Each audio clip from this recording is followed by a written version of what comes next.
The nation of Israel is divided. The bulk of society still follows Saul. He is their king, and the whole economy of the country runs under him. But Saul is determined to destroy David because he knows David will be king after him unless he can stop him. He would like the kingdom to pass to his son Jonathan and for his to be an eternal kingdom. But it is only the kingdom of the Lord Jesus that will be eternal. So David has had to flee, and Saul has pursued him, and the nation is divided. Some people oppose David and will betray David to Saul. Other people recognise that David has not done anything wrong, and this includes Saul's own son, the heir apparent, Jonathan. There are 600 men and their families that have joined David as exiles in their own country. They live in the wilderness areas, moving around. But they are righteous. They are not bushrangers, in the sense that they are not attacking people, but they are living off the land. And so when Nabal's shepherds were in the vicinity where David was, they were safe from other bands of men who were outlaws and would attack them. But when David came to Nabal at the end of winter, hungry, desperate for food for those who were with him, Nabal spurned him. But Nabal's shepherds spoke up to Nabal's wife Abigail. She brought food to David and pleaded with David not to take vengeance in his own hands. David heeded her voice, and the Lord struck Nabal, and Abigail became his wife. At the beginning, when David had been in the wilderness, the Ziphites had told King Saul where he was, and Saul had chased David. David's men were hiding in a cave. Saul came into the cave to rest, and while he was there, David removed a snippet of his garment. When Saul came out, David called out to Saul, saying, "I could have killed you, but I will not lift up my hand against the Lord's anointed. See, here is part of your garment, which I removed." Saul acknowledged David would be the future king, and had withdrawn from hunting David. Nevertheless, David no longer trusted Saul, and so did not attempt to come back into the mainstream of society. Indeed, Saul did not ask him to. Now the Ziphites came to Saul at Gibeah, saying, "Is David not hiding in the hill of Hachilah, opposite Jeshimon?" Then Saul arose and went down to the wilderness of Ziph, having 3,000 chosen men of Israel with him, to seek David in the wilderness of Ziph. And Saul encamped in the hill of Hachilah, which is opposite Jeshimon, by the road.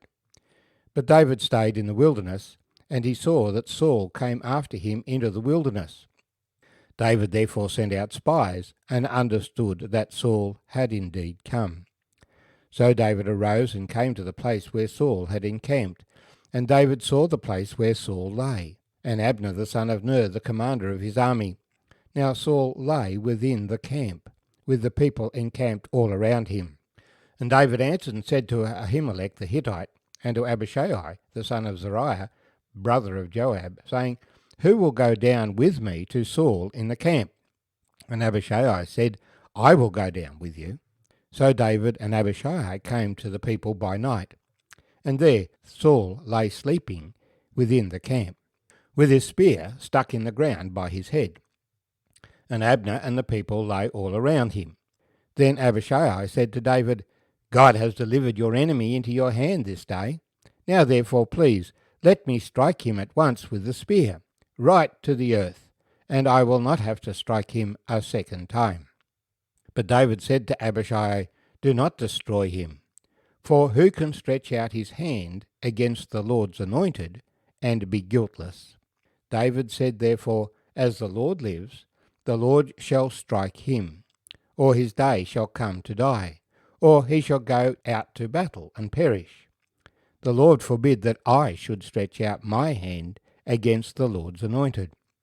But please, take now the spear and the jug of water that are by his head, and let's go." So David took the spear and the jug of water by Saul's head, and they got away. And no man saw or knew it or awoke, for they were all asleep. because a deep sleep from the Lord had fallen on them. Now David went over to the other side, and stood on the top of a hill afar off, a great distance being between them. And David called out to the people and to Abner the son of Ner, saying, Do you not answer, Abner? Then Abner answered and said, Who are you, calling out to the king? So David said to Abner, Are you not a man? And who is like you in Israel? Why then have you not guarded your lord the king?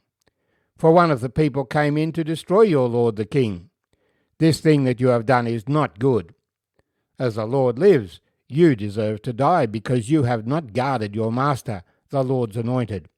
And now see where the king's spear is, and the jug of water that was by his head. Then Saul knew David's voice, and said, Is that your voice, my son David? David said, It is my voice, my lord, O king.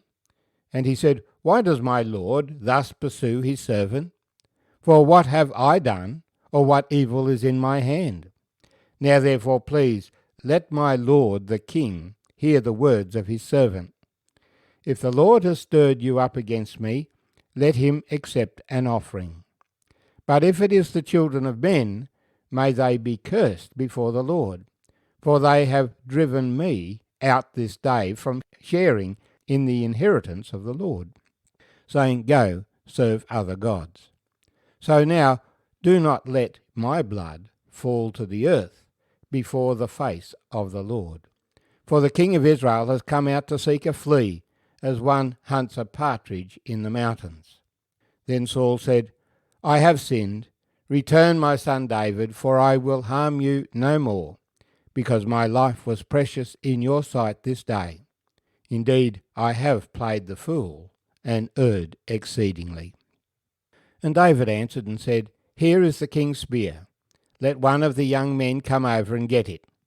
May the Lord repay every man for his righteousness and his faithfulness. For the Lord delivered you into my hand today, but I would not stretch out my hand against the Lord's anointed. And indeed, as your life was valued much this day in my eyes, so let my life be valued much in the eyes of the Lord, and let him deliver me out of all tribulation. Then Saul said to David, May you be blessed, my son David.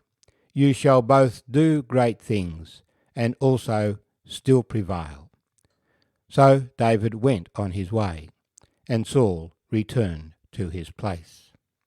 My name's Arthur, and I thank you for joining me as we share these verses together, seeing again how to overcome evil with good.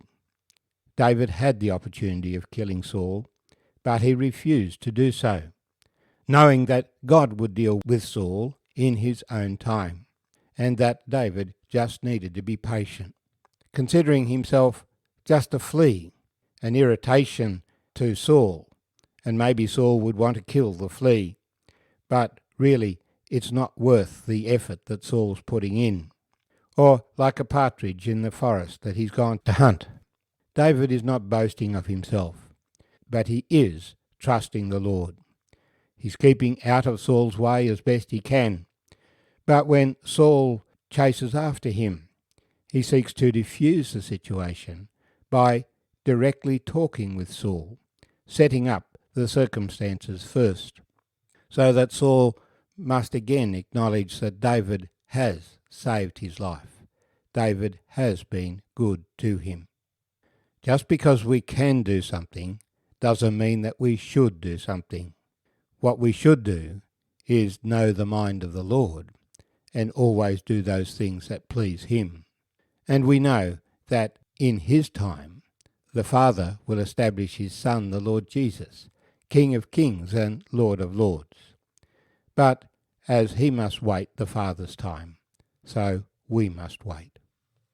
Jesus himself did exactly the same kind of thing that David did. When the chief priests were searching for him, he went and hid himself. He stayed out of sight. He came up late to the feast. But when it was time, he allowed himself to be arrested and executed to save his people.